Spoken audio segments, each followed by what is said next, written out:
two niggas spoiling movies. Yeah. Brandon Collins, that's me, and Justin Brown for your movie needs. Medium popcorn. Woo! You haven't seen it, well, we're gonna spoil it. Spoil it in your face. That's your warning. So if you get pissed, it's all your fault. Woo-hoo. Woo-hoo.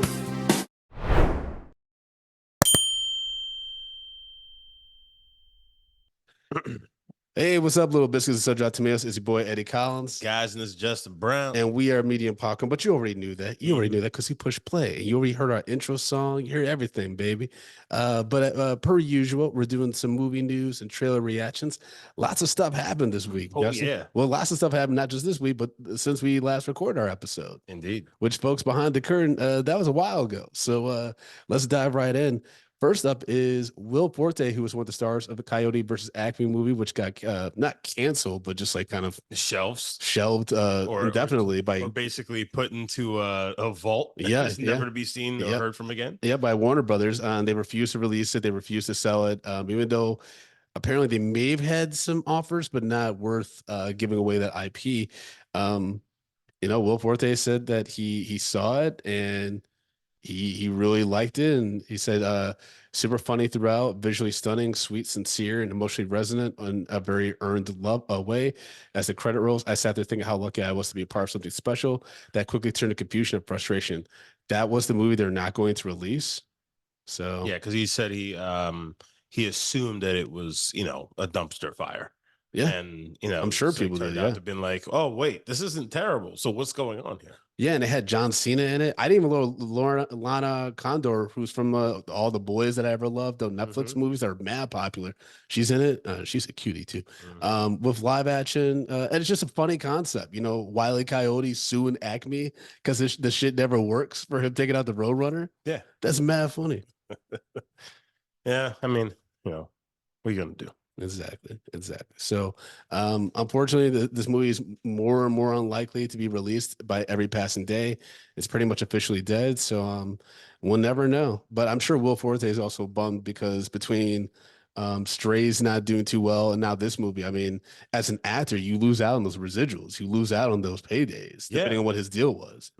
If he's one of the main actors, I'm sure John Cena's out here doing action movies. Like Will Forte's not I want to say a bankable name, but he really isn't. You know what I mean? He's and there's nothing against him. Yeah, it's just he's very niche. Yeah, you know what I mean? Like even Magruder, or MacGruber, which one is it? Gruber. Yeah, I never really watched those, but I heard the movie's really funny though. Yeah, so maybe we should put it on the list. The movie's pretty stupid.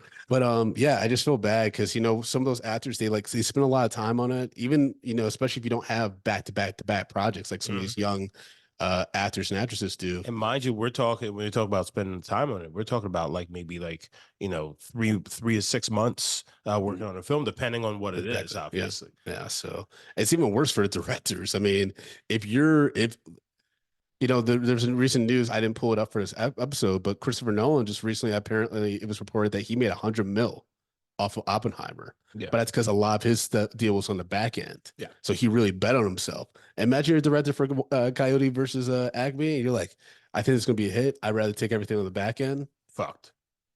Yeah. There's no other way to say it. It's like, especially at a time when it was so rare that this stuff was happening. And now it's becoming common practice, especially at Warner Brothers. Yep. It's wild. But an animated film that's not going to be put in the vault is the sequel to Teenage Mutant Ninja Turtles, Mutant Mayhem. Mutant Mayhem 2 is now scheduled for a 2026 release. Particularly October 9th, 2026. Wow, these studios are really marking their territory, huh? Bang. Director Jeff Rowe is expected to return and is assumed that all the voice actors for the Turtles, as well as April O'Neil, are all expected to return. Plot details are under wraps, but Rowe has confirmed that Shredder will make his presence felt in the film after a brief appearance at the end of the last movie. That makes a lot of sense. Yeah. With that company saying they're gonna, bring in the Shredder and stuff. It's just interesting though because they're still relatively young, and Shredder's such a fucking violent monster. Yeah, he's such a violent enemy. So we kind of posited on the last episode what that could look like. It would be cool to see Shredder outside the outfit and going like undercover. Yeah, I mean that would be pretty cool. But then it's like, how old do you make Shredder? Because he has to be old enough where it makes sense that like this company would hire him as like the last resort to take turtles out. But then at the same time, I don't know, it's interesting. It's they really In have like, actuality, what they should do or what they could do is do kind of the city fall thing, where basically, so Shredder breaks up the family from the inside out, and then basically takes on a role as like a martial arts teacher, and then takes Leonardo under his wing. oh yeah, that's right. You did mention that when we did the review. Oh yeah, that could be plausible. Yeah, that could be a really Especially cool because thing. Leo in the that's interesting because in the montage at the end, Leo's kind of the only one that hasn't really found his own niche. Like he's Hmm. helping April, but that's because like he's in love with April, I Yeah. think. It's not like he wants to be a camera dude for the news station, you know what I mean? Hmm. So that ooh, that could be interesting. And he's the leader too. So if they lose him, it's kind of like who you gonna trust? Raphael, who literally everyone thinks is murdering people on the side. Um, Yes, I think that could be a oh my really cool God. thing. And do you have not only do you have the Raphael Leonardo fight, he has to fight all of them.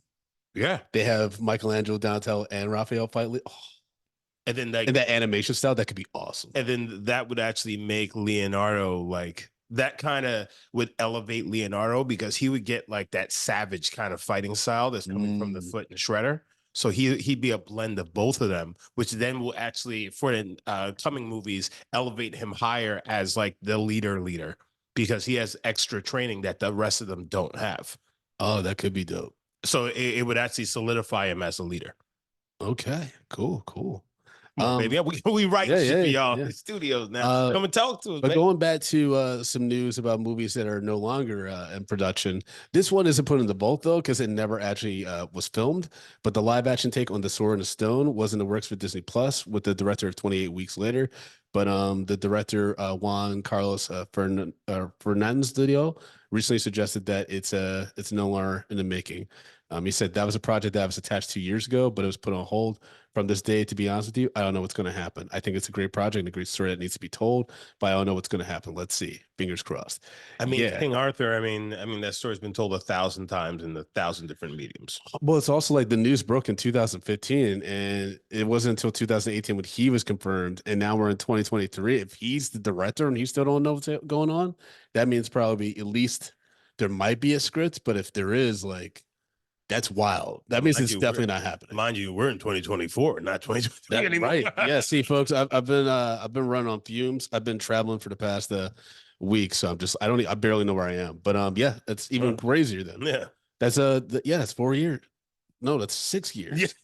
Yeah. 6 years, and there's no way that he's still getting paid for it. Yeah, no, He it's did not. Damsel. He worked on Netflix shit. Like Huh. yeah, it's like it's in his pipeline, and like it's like when the studio's ready, they could Yeah, pull that out and yeah, but I if I were him, I wouldn't yeah, I wouldn't be betting on that check anytime soon. Um Apparently Lilo and Stitch is still in production though, so that's interesting. hmm, I just like these Sword and Stone was never my favorite. no. Like I But thought the villain was whack because it's the female magician and she used the shapeshifter and shit. I always thought that it was always weird, that movie. yeah, I mean that's one that I kind of I didn't skip because I saw it. Yeah. But like, that wasn't there was no second watch for that one. Yeah, it's not the most revered of the Disney films for sure. All right, some more movie news. Cameron Diaz is in talks to star opposite Keanu Reeves in an Apple original film called Outcomes from director Jonah Hill, um, which is interesting. He also co-wrote it. It's about Reef, who's played by Keanu Reeves, a damaged Hollywood star who must dive into the dark depths of his past to confront his demons and make amends after he's extorted with a mysterious video clip. Very on the nose a little bit for Jonah Hill, right? With the recent whole thing with the girlfriend and the Yeah. like him like using like weaponizing therapy speak to like kind of fuck with his ex-girlfriend and stuff. Very interesting. I mean, there are really some people, particularly white guys, that can't get canceled. I don't not that I want Jonah Hill to be canceled, but he comes off as an asshole. Yeah, but he's a moneymaker. Yeah. That's Is he when you're a though? moneymaker. Is he a moneymaker though? I think he's been in good films. He's been in good films that make money. But I think Jonah Hill starring in a movie is not like you're not rushing to the movie theater for that. Yeah, well, But him just by himself, right? You need to have him paired with other people, but whether that's it's a Leo, Seth Rogen, Keanu in this case. I mean, Cameron Diaz too. She's just now getting back into acting. So yeah. She took we, that long break off. well, yeah, she had a kid and stuff. She married one of the fucking Good Charlotte singers, which is wild. Um, but we'll see what her blockbuster powers these days. Yeah, I think the Jonah Hill thing is like, if you're in a bunch of movies which do well, and those movies are making money, Yeah, you know, and you're somebody that people's like, oh, he was great in this, yada yada yada, then they'll start looking at you as a moneymaker. And as we know that like there are certain kinds of people who get true. that tag and others that don't. Oh yeah, for sure, for sure. Even after You People though. Yeah, because Well, I that was mean, money. You I People mean, did really well though on Netflix, even though okay, everyone thought it was dog shit just because of the star power of Eddie Murphy. yeah. Um, yeah, he really is like becoming like the Black Adam Sandler, huh? Mm-hmm. He's like, let me just get like work with people I like, and it doesn't have to. We'll have fun. It doesn't have to be the best movie. Just put it on Netflix. It'll be good. Yeah, which makes you so worried about Beverly Hills Cop because I can see that just being like, hey, let's just do this again. Like, fuck it. Yeah, I know. But we'll see. I'm hoping. I mean, shit. My child is named after I Axel know. Foley. I do think there's something though. There's a rumor I heard where someone posited because he was on the same lot as like Will Smith and Martin Mm. that they might have a Bad Boys cameo in it, which would be fucking nuts. I mean, that would be wild. That'd be crazy. If they were to save universe, Yeah, that'd be kind of fun, just like a yeah. fun like thing. Anyways, this isn't really movie news. It's just something that's interesting because Dwayne Johnson recently said that he regrets not making amends with his trailblazing father before he died. Um, he shared a video of his father accepting the WWE belt for making pro wrestling history in 1983. Was it his father's birthday that he did this, or he just like got No, sentimental? fathers. Oh no, he. I think he just got sentimental, but he also released a thing on Father's Day. Oh, Saying okay. some words about his father. Yeah. Because from the show, I thought that they had a very close relationship. I do recall in Joe Rogan's podcast that he did say that he and his father had a falling out a little bit because he chose to do wrestling. Yeah, And well, his dad was kind of like, after all the struggles you saw me go through, like, why would you? no, well, the issue that he was talking about is they actually had an argument a month before he passed away suddenly. Mm, So yeah. that's the main reason he's like he never got his got a chance to kind of you know tighten that up. So he never got a chance to speak to him before he passed. Yeah, it's tough, man. Like when you have risks with your parents and stuff, it's like, like it's tough Mm. because it's like I don't want it to parent my parent, but at the same time, I do want to make sure that I don't have any regrets if things were to go bad, Yeah, or anything like that. So, um, but he paid tribute in a really beautiful way to his dad on Young Rock. I think that that's like I mean, I'm surprised that show got canceled, but it's probably mad expensive, but yeah, yeah. incredibly sweet. Like his relationship with his father on that show is like really good. Like it's really solid. You don't really see that black fatherhood representation. Yeah, I mean, it's probably more of what he wished it would have been.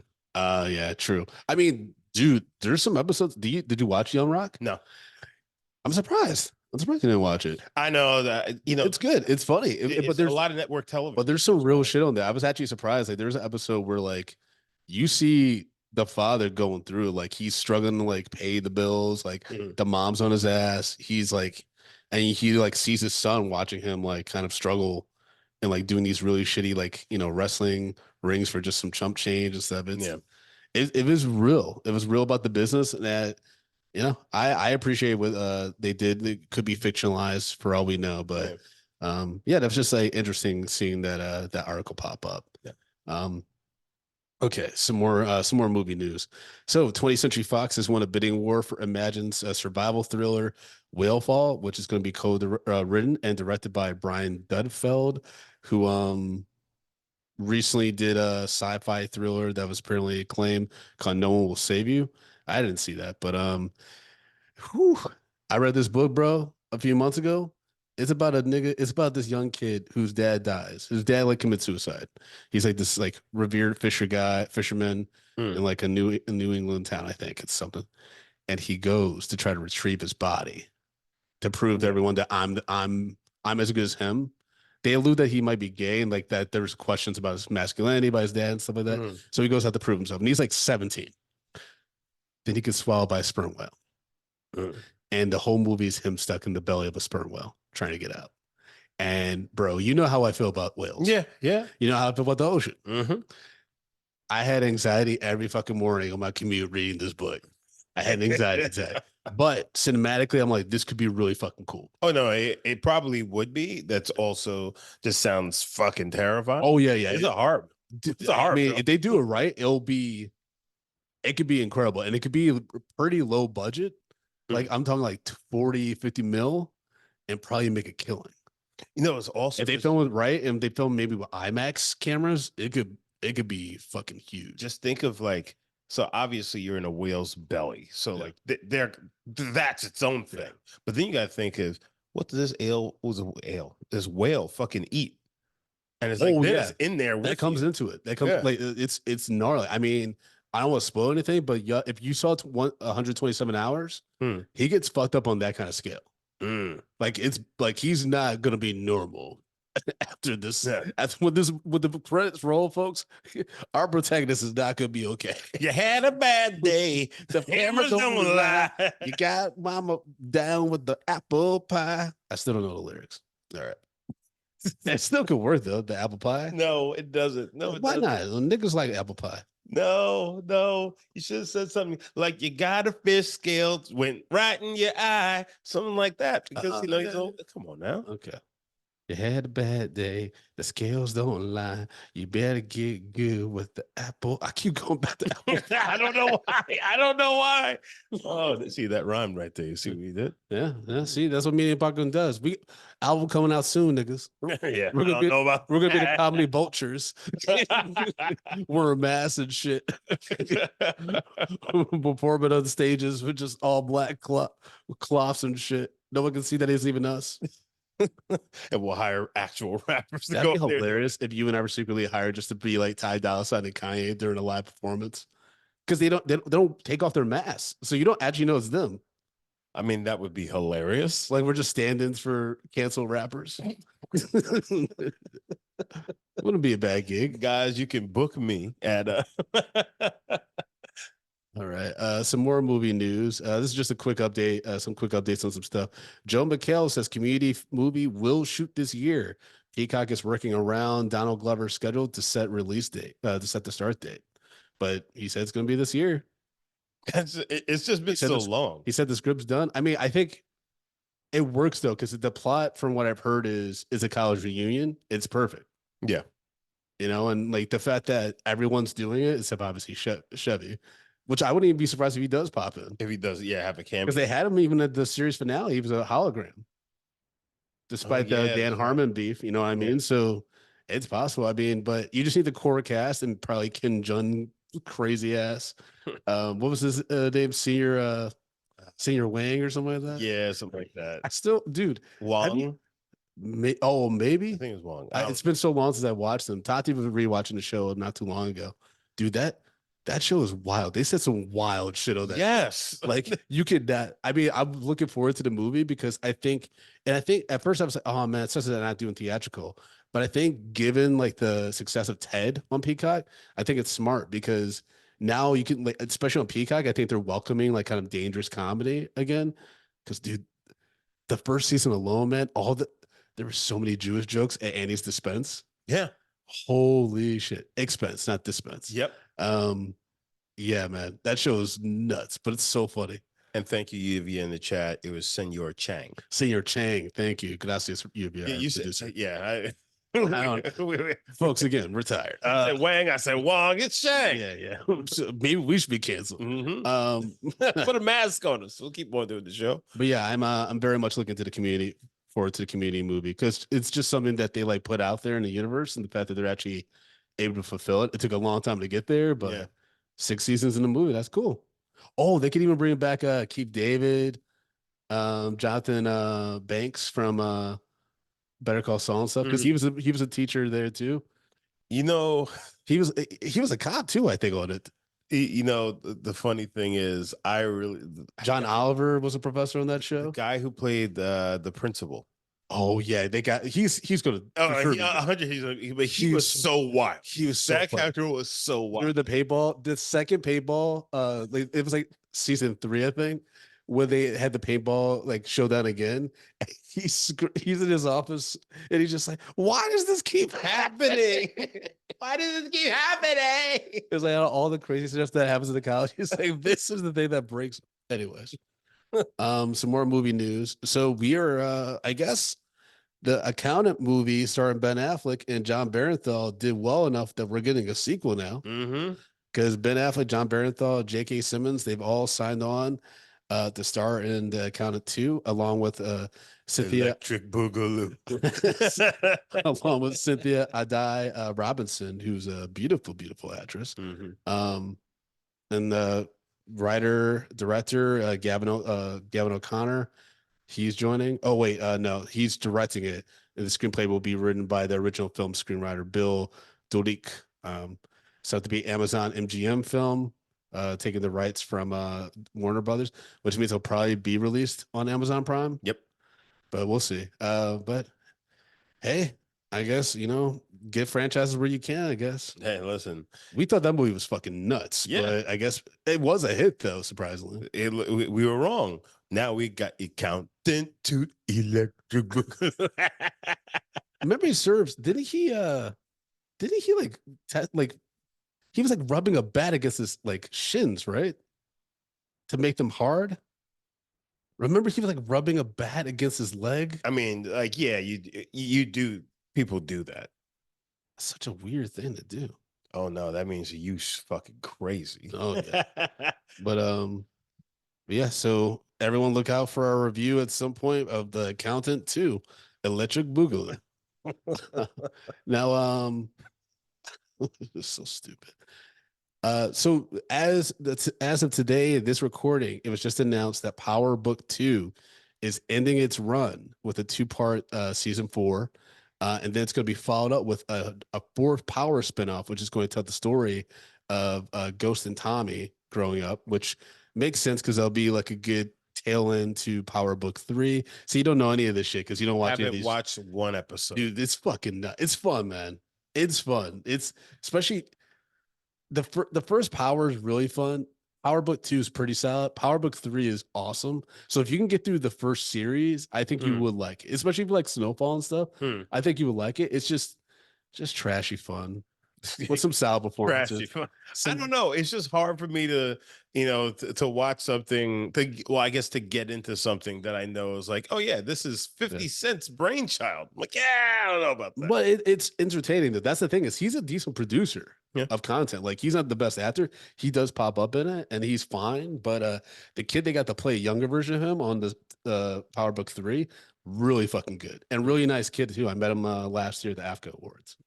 Okay. And at the mom. Oh, I mean, the cast of Power Book 3, man, the women on that show. Okay. But I am looking forward to this, even though they did show us a brief glimpse of young Tommy and Ghost at the series finale for Power Series 1. But obviously they can't use the same kids because they're not high schoolers. But it'll be interesting to see who they cast because they're pretty solid with their casting in this series.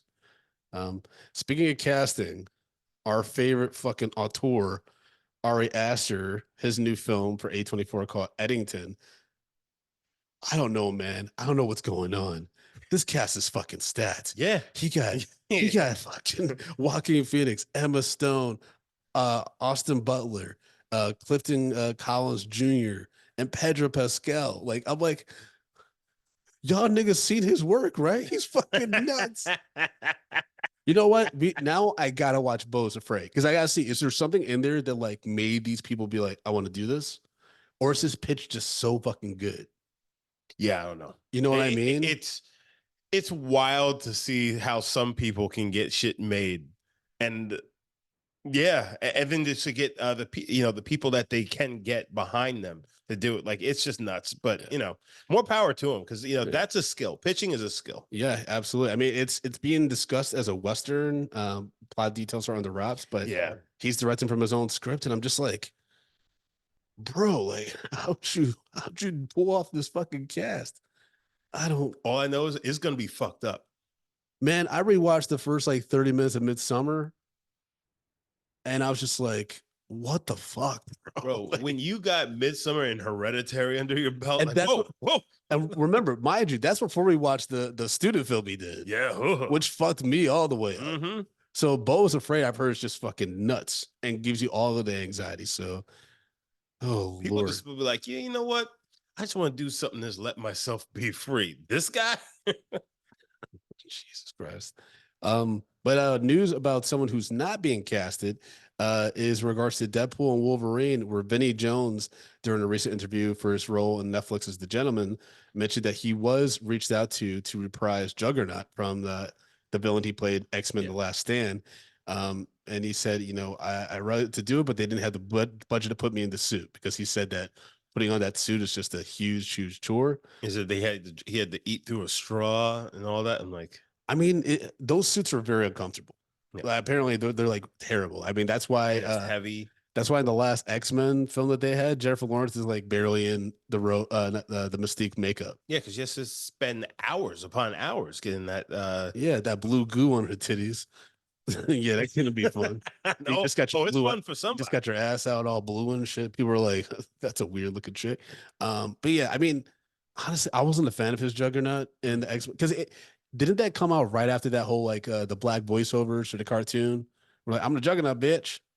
Remember like that like viral video where they did an episode and they did like the voices. That's where I'm the Juggernaut bitch came from. No, And then when he said it, I remember in the movie theater people lost their minds. So I rolled my eyes. I don't even remember that movie that well. Yeah, well, it's terrible. X-Men: Well, The Last Stand. no, that's what I'm saying. Like, yeah, it's one of the really worst. bad. It's really Yeah. bad. After following one of the best comic book movies of all time, the X-Men series is so weird. Like that's why I'm both excited for Kevin Feige to have his hands on it, but I'm also terrified because there's just inconsistency in that storytelling. And Kevin Feige was kind of involved in those movies before he came over to Marvel and Disney. And the That other like in thing a is, very low role, yeah, but because I'm like, I think X2 was incredible. X1, the first X-Men was like fine. X2 though was really good. yeah, X-Men 3 terrible. Then we had the Wolverine movies. The first two were garbage. Well, the Wolverine was the one in Japan, right? That yeah. wasn't terrible. That one wasn't that But bad. Logan, incredible. Yep, Days of Future Past, I thought was really incredible. good. Yep. And then the ones after that were just god awful. Apocalypse, and then No, we had wait. yeah, we had Apocalypse, and then we had the last one, Phoenix, Yeah, Dark the Phoenix, Phoenix, that was terrible. which is really bad. Oh, what was the first one with that new cast where they went to the Oh, First Class. first class? Yeah, That was that was valid. pretty. That That was was a valid solid. too. That was Yeah. a solid film. It's just, you know what I mean? It's just so inconsistent that I'm like, I don't know. Yeah. But we'll see what I think Deadpool and Wolverine will give us an idea of how they're going to handle mutants and Yeah. stuff. And then from there, we'll be able to make a judgment. I'm actually getting pretty excited about this movie, though. It's gonna be interesting. Because It'll I be think interesting. if they let Ryan Reynolds do what he did with the first two, and then they bring in like the structure of Marvel, and considering this is the only Marvel movie coming out this year, I'm really hoping they just like fucking Go all the way they with it. they went all the way, but they like make sure the quality is as high as it can be. Yeah. I mean, I don't think Hugh Jackman would come back. I think that's one of the reasons why he probably got divorced. Because his wife was probably, you gonna fucking do this to yourself again? So Like, what you're saying is he Tom there's a lot Brady of his life. there's a lot riding on this movie. That's all I'm saying. That's all I'm saying. It's like I gotta do this movie. I need one last pint of crikey. The Wolverine's gonna live one more day.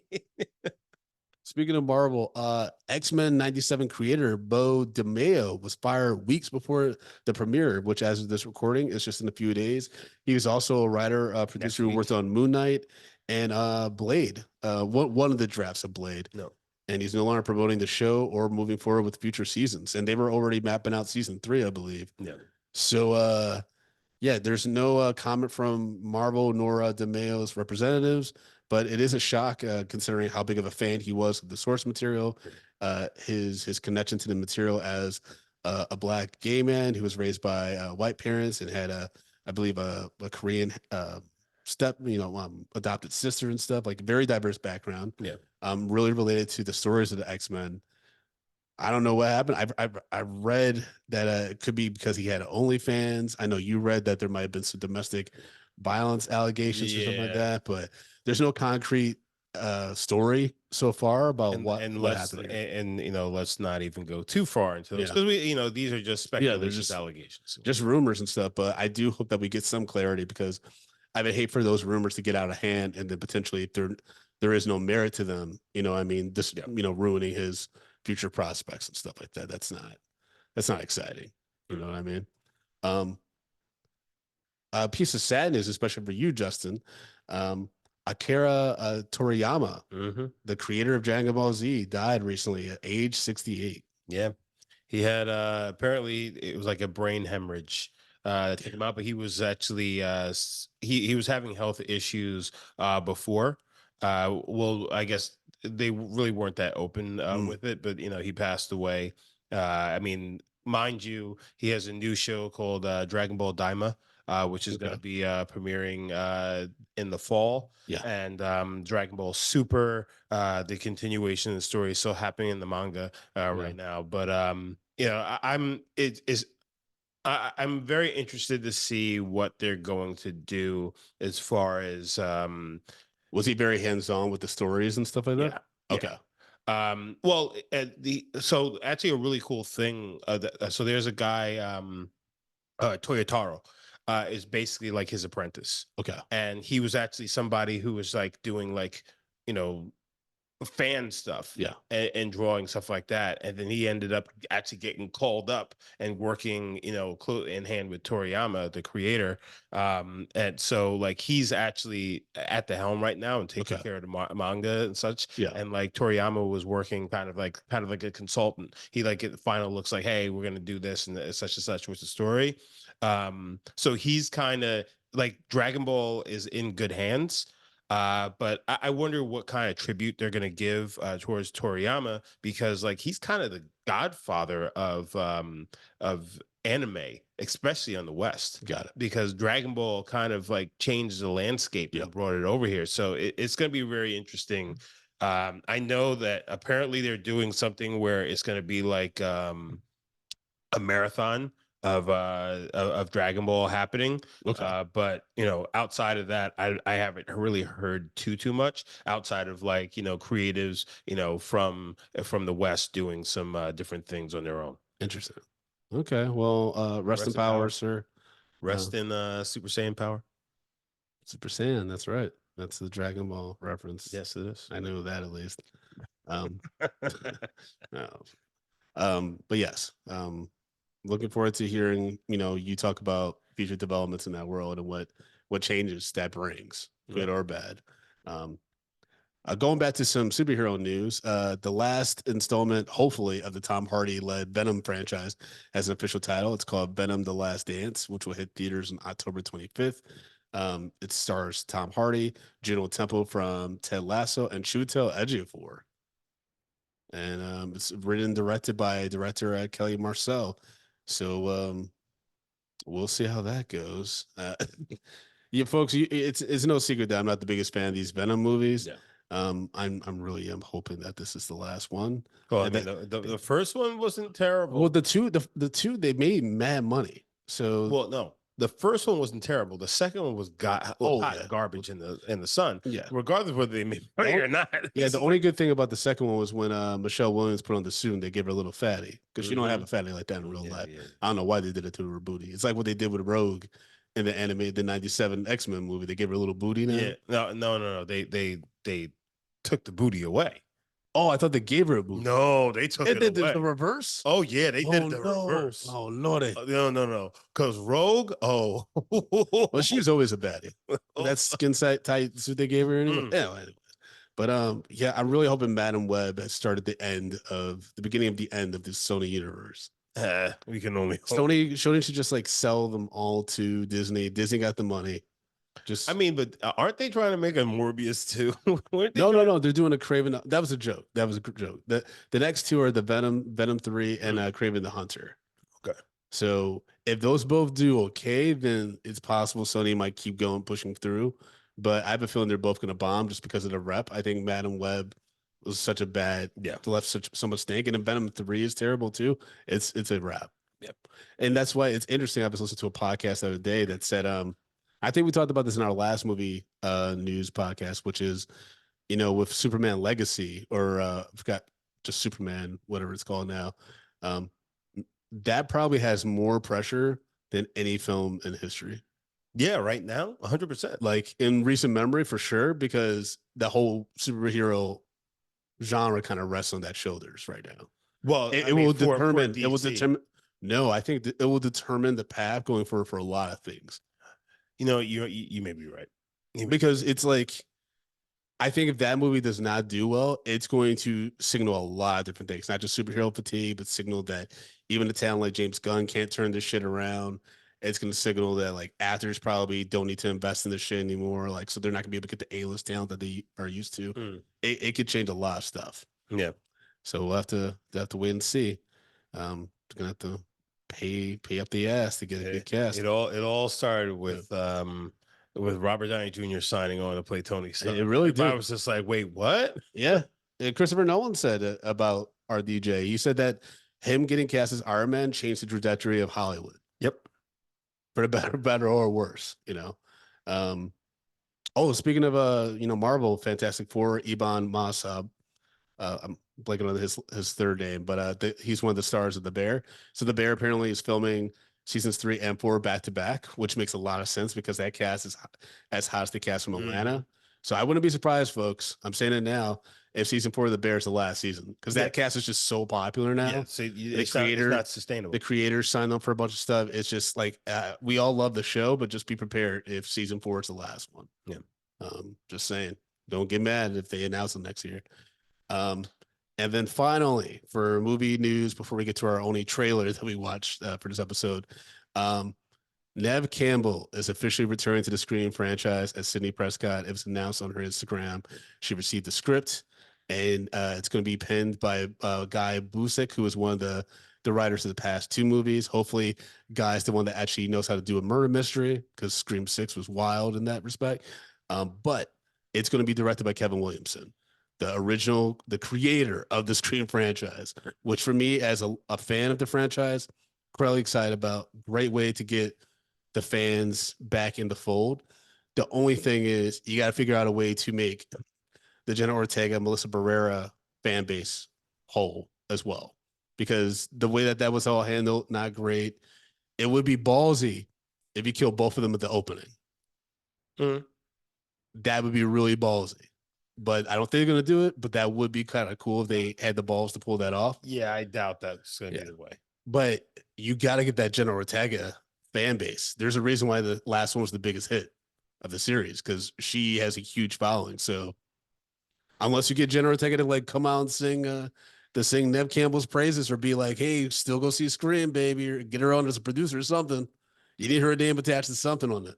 Honestly, I think it's going to be a flop, but we'll see. I'm hoping for the best. I do worry about that. I worry that all this stuff has maybe tainted it, especially with the whole how big of a profile Jenna Ortega has. I do worry about that. Yeah.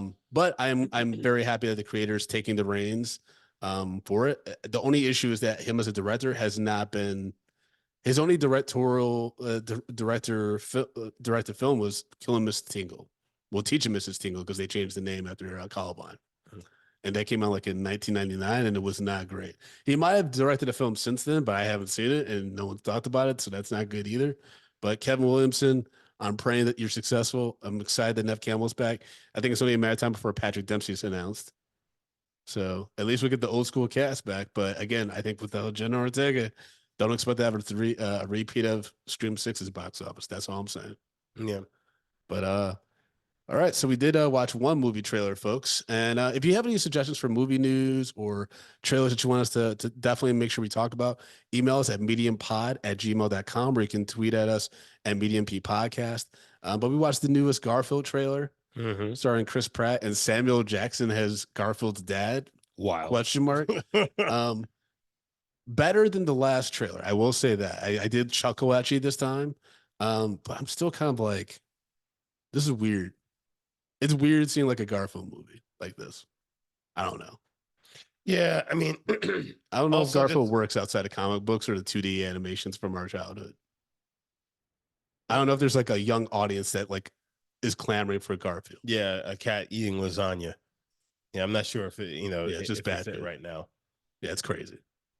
Like when you're older, you're like, oh, this is like weird. But Oh no, it's 100% weird.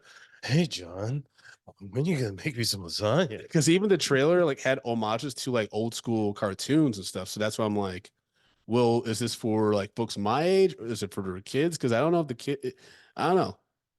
But again, I was wrong about Super Mario Brothers. I was like, man, this movie looks like it's gonna be shitty, and then it was a huge fucking movie. So And it was great though. It was it was actually fun. no, I thought it was a good, actually a pretty good watch. I enjoyed it. It was fun. It wasn't the worst, but folks, there's movie news and trailer reactions. Hope you all enjoyed it. Again, hit us up at Medium P Podcast on all social media platforms. You can send an email at mediumpod@gmail.com if you have any suggestions for movie news or trailers that you think we should definitely talk about.